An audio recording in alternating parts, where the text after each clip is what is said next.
Outnumbered American fighter pilots battle marauding Japanese airmen to control the skies over a sweltering Pacific island called Guadalcanal. During a grueling 6-month slugfest, their combat in the sky will help decide the course of the Pacific War. August 7, 1942, America launches its first amphibious assault of World War II. Over 11,000 U.S. Marines storm ashore at Guadalcanal. The Marines quickly gain a foothold on the island. By the second day, they take the Japanese airstrip, renaming it Henderson Field. The Japanese bring in thousands of fresh troops to Guadalcanal and attack the Americans relentlessly, trying to drive them off the island.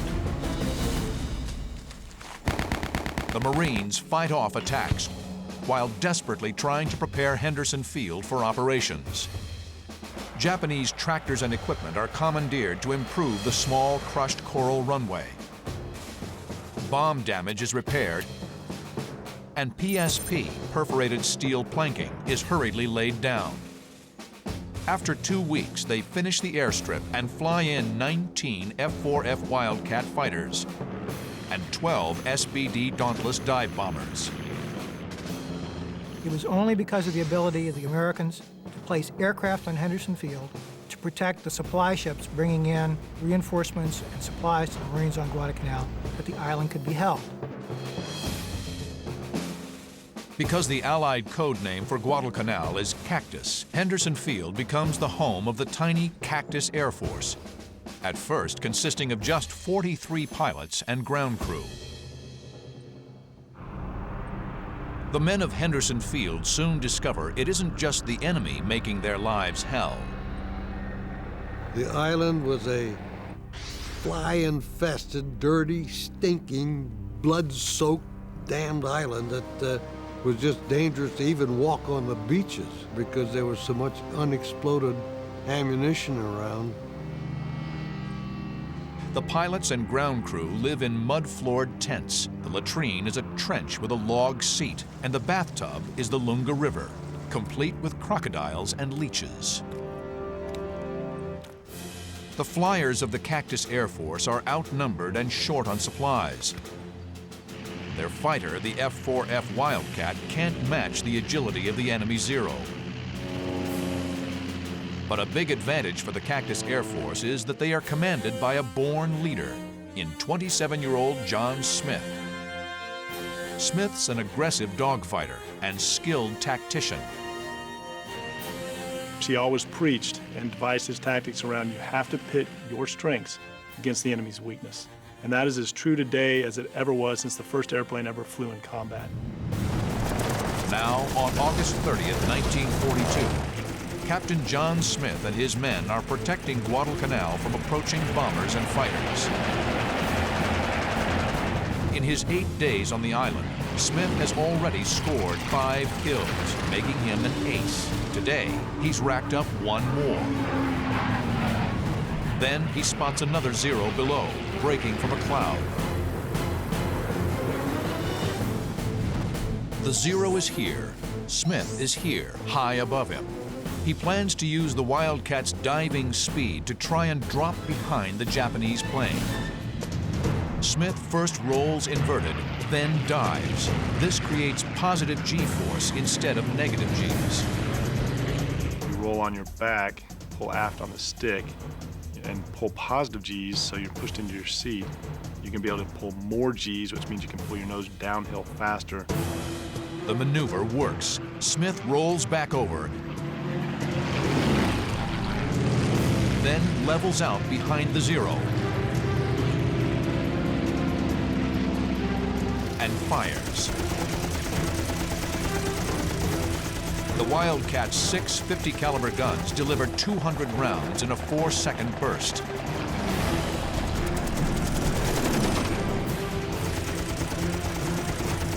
White-hot, phosphorus-filled incendiary bullets ignite the Zero's fuel tank.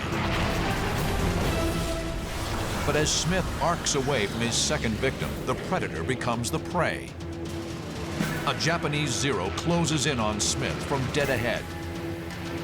High above the green jungle canopy of Guadalcanal, the planes converge at over 600 miles per hour. Think of a high-speed game of chicken going directly at your target, and no one wants to flinch, because if you flinch, you become defensive. And you have to be pointing at the target to shoot them, so it has to be head-to-head. Once in range, the Zero opens up with his 20mm cannon. Smith answers with his 50 caliber machine guns. It's basically that slugfest all the way to the merge. Who's going to flinch first, or who's going to blow up first? Both planes are taking hits, but Smith's Wildcat has thicker armor and he's withstanding the blows. And then the overwhelming firepower of the Navy airplane cut this guy into ribbons. He exploded. And then what Smith did is dump the nose over very hard, very abruptly, and flew underneath the debris field and escaped.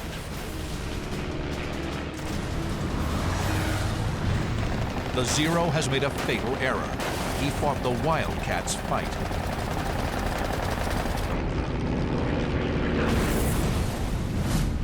Built by Grumman Aircraft, the Wildcat is first flown in 1937.